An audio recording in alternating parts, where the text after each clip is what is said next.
remember. I remember what you said.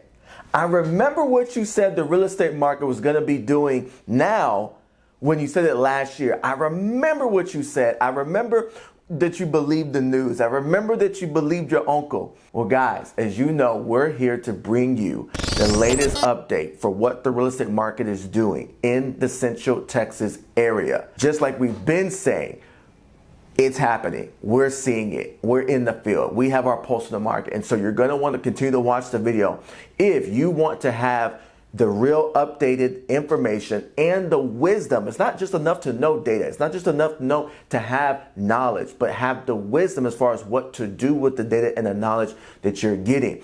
I'm going to be sharing with you guys not only the market data for our monthly market update for the month of April with the data in the month of March, but I'm going to be sharing with you how you can take advantage of what we're seeing, whether you're a buyer, you're a seller, or you're an investor. So stay tuned.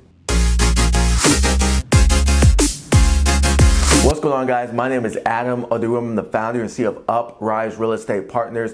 We're a local brokerage here in the Central Texas area, San Antonio to Austin, everywhere in between. But guys, the most important thing is getting the information to you so you and your friends and your family know all your options and you can start making the best decision for you guys, right? In business and in life, I always tell people it's best to be proactive than reactive. It's best to be proactive than just reactive, right? Get yourself in position for where you want to be. Set yourself up for what you see coming. And so I hope this information is a blessing to you and I hope you find it valuable. So let's get into it.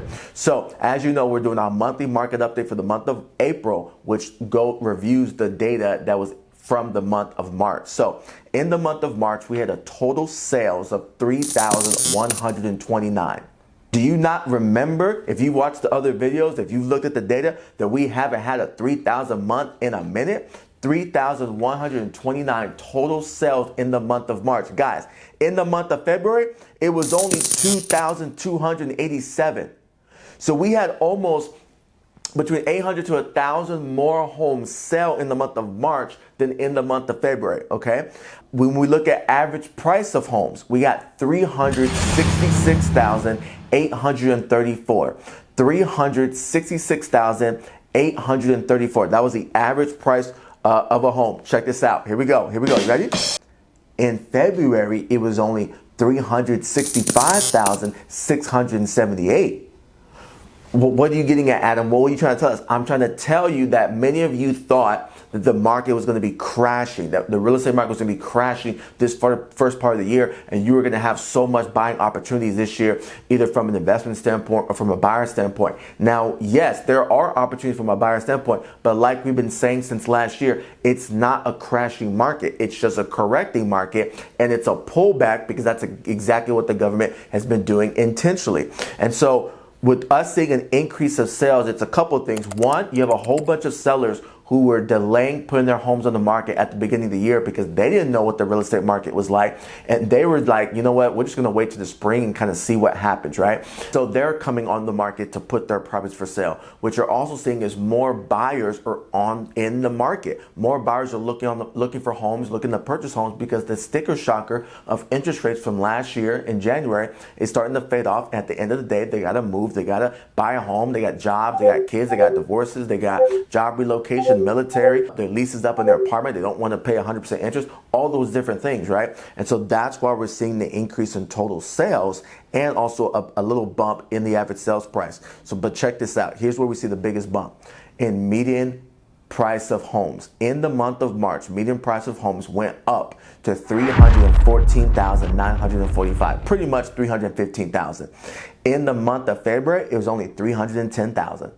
310,000. So do you remember a couple months ago where I said we're going to see a sideways tracking for the real estate market, right? It's going to slowly come down, but we're also going to get some highs and some lows and things. It's not going to be a straight, just downward slope for the real estate market. And so again, these are the opportunities. So if you are a buyer, your prime opportunity to buy in terms of being able to get the most type of negotiation, get the house for the lowest, was in the months of February, really in the second half of January and then February. That was the month. in the month of March, as you see, because of demand and because of sellers having more buyers looking at their homes, now you're seeing the prices get a little bump, okay? Let's keep going. Days on market, back in February, average days on market was 70 days. In the month of March, it was 72 days. So check this out. So the average days on market is continuing to increase. Why? Because we have more inventory on the market, because there's not as many sales as we had, say, last year. So you're going to continue to see the average days on market. So as a seller, right, it's important to have the proper perspective that, hey, I may be on the market for a period of time. If I'm priced right, I don't really have anything to worry about as long as we continue to monitor the market. Now, if I'm overpricing my house like it's 2021, 2022, then I got a problem. I'm going to be here for a long time, right, until I get with the program. When we look at average price per square foot in the month of March, it's 177. In the month of February, it was 176. So we're seeing that 177 that we saw a few months ago. So again, we're getting a bump up on price because demand increased as well. Months of inventory, it actually dropped. In the month of March, it was only 3.2 months of inventory in the month of March. In the month of February, it was 3.3. 3.3. Okay, let's keep going. Now, this is a big one because we saw internally the amount of people that were looking to rent something because they weren't in a position to buy yet. We had more demand for leases and rentals over the last, 45 days, 60 days than we had the prior 90 days. So the average residential rental was 1,815. Prior in February, it was only 1,804. So we're seeing the average rents that they got to bump up there as people's leases expire and people look to get new places. It's not the old dungy places. It's the places where the sellers are updating the property, making it look nice. The buyers are saying, well, I couldn't buy a home right now. I want to buy in a year or 2 years. And so let me at least get something nice. And so that's what we're seeing happen. As far as new listings that came on the market in the month of March, 3,995. Check this out, 3,995. In the month of February, we only had 3,531. So again, we saw more properties coming on the market in the month of March than we did February.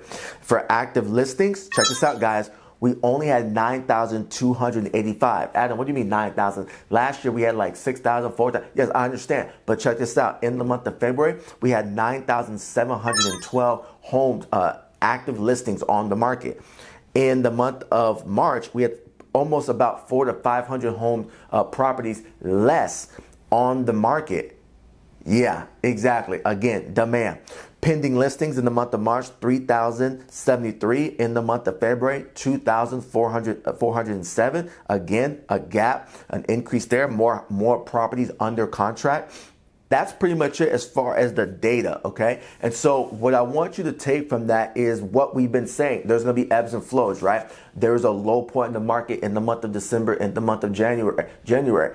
That low point continued in February, but we had mentioned that we had seen the activity pick up, the phone calls, the drive-bys, the internet hits, the buyer consultations, the mortgage applications. We saw those increase in February, which means that in March, we had to see a bump in the real estate market. And again, I believe it's because of the pent-up demand of buyers who wanted to buy in the fourth quarter of last year, held back because their grandma told them interest rates went up and they shouldn't buy and different things like that. And they're waiting for rates to maybe come down. Well, guess what? They haven't really come down. They've stabilized. And yes, they're down from last year, but they're pretty much stable right now. The Fed decided to not raise the 3/4 of a point, only a 1/4 of a point. And I believe what that did is it allowed the interest rate market had already kind of, as we call, anticipated that type of rate, right? If they went to another 0.75, then we might have seen a bump up in interest rates, possibly. But because there wasn't much of a bump from the Fed rate, mortgage rates were like, okay, cool, we're just gonna stabilize and keep it going. And I believe what happened was buyers were like, wait, rates aren't going up right now? Like, we're good? Like, if I ask you how much my monthly payment's gonna be at this price point, like there's a good chance it could still be that 3 weeks from now, 4 weeks from now. Okay, let's go buy a property. I believe what that created was a 4 to 5 month window from back in the February, March, where I think we're going to see a real estate boom. I think we're going to see that. I think we're going to see realistic buyers that have real needs, real pains, real goals, real interests, right? Not, oh, it's a good idea, but buyers that need to move and want to purchase a home in real estate. And so I think we're going to see a boom. I think we're going to see a 4 to 5 month boom. I think it's intentional. Sellers will be sellers that price right and their homes look good. They'll be able to get a fair price for their homes. Buyers will still be able to negotiate on homes that don't have multiple offers. If they don't have offers, buyers will still be able to negotiate like they could back in 2019, beginning of 2020, things of that nature. But I believe that that later this year, in the fall or in the summer, the Fed's gonna go, oh my goodness, we didn't raise the Fed rate like we said we were going to before, and inflation's out of control again, or inflation went up again. And so we're gonna need to kind of drop the hammer. And I believe at that point, depending on what they decide to do, I believe at that point they are going to drop the hammer, and then we should see the U.S. economy kind of go into a so-called recession in the fourth quarter, or possibly beginning of first quarter, depending on what they do. We're already seeing signs of many layoffs. We've had tech companies laying off since the beginning of January. We've had more companies, Disney, USAA, and other large companies laying off. We've seen manufacturing companies laying off. I'm telling you, you may not see a bunch of this on the news, but we're seeing it because we're in the field, we're with our people, we're in the midst of it, we're in the community. And so we're seeing more and more layoffs, and that's going to have an impact on the economy, because if people are being laid off and they can't get jobs quickly, well, then they're not going to spend as much money. If they don't spend as much money, the economy doesn't get pumped up with cash and liquid funds. And so that's going to have an effect. And so I think it's just kind of a perfect storm that the government's kind of doing. They know what's going on. And so that's just my belief. So I recommend, as an investor, the process now to get your ducks in a row, get your lending ready, get your money ready, get your proof of funds ready, get your bank statements ready, and start looking at real estate now and start making offers and going after properties. If you're a buyer, I think it's still a great time to buy. But you do need to understand that for certain homes in certain areas, multiple offers are back. They're definitely back in Austin, Texas, and they're back in San Antonio as well. Again, for certain homes in certain areas, not all homes. So if you find a home that doesn't have offers, it's important for you to move quickly if you're going to want to negotiate closing costs, title policy, a buy down rate, things of that nature.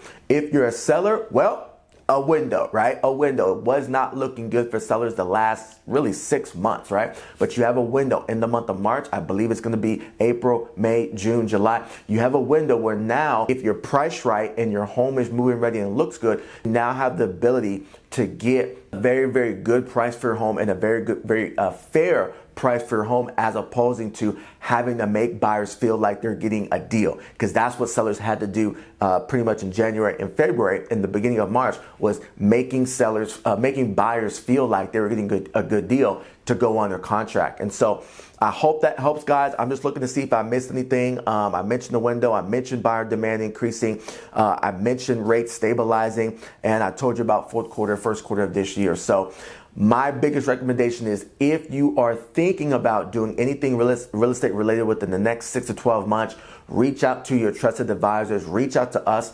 if you'd like us to help you and help you strategize and game plan for your goals, so you can be proactive and put yourself in the best situation and avoid landmines where you don't want to walk. And then if you're outside of our area, feel free to reach out to us. We have a big network across the nation. Love to put you in touch with a trusted advisor near you. Other than that, guys, I hope this helped. I hope you were blessed. Love you. Talk to you soon.